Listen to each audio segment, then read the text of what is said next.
guys, gagawa tayo ng gamot sa ubo. So, meron tayong bawang, luya, sibuyas, at honey. So, itong gamot ito guys ay subok na dahil nung mga nakaraang buwan yung kapatid ko, siguro mga 3 beses siya pumunta sa doktor. Pero yung gamot sa doktor talagang hindi siya gumagaling-galing. So, may napanood kaming isang vlog na ito yung ginawa nila at sinubukan nga namin at ininom niya. Siguro mga 3 araw na inom niya. Ayan. Ang ubo is gone. So, ako din guys, kapag nakakaramdam ako ng medyo makati sa lalamunan, so ito rin yung iniinom ko. So, parang naging vitamins ko na ito at saka parang lumit yung aking mga bilbil-bilbil. At saka yung buwan ng dalaw ko is parang naging okay naman. So, gagawa tayo guys, papakita ko sa inyo kung paano gumawa. Pero, try nyo rin po na mag-research guys kung ano yung mga benepisyo nito. Bahala na kayo dyan, malalaki na kayo. So, let's go!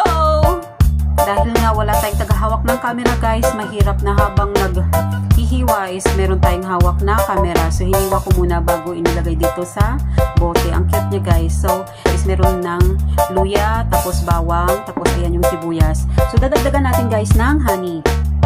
Itong honey.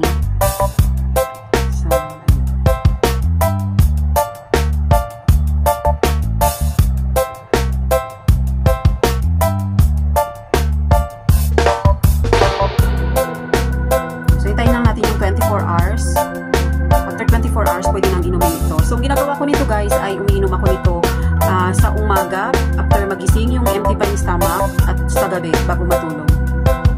Subukan nyo guys, napaka-effective niya sa pampalit ng stirred fat. So, ayan na. Ginagawa ko na itong vitamins.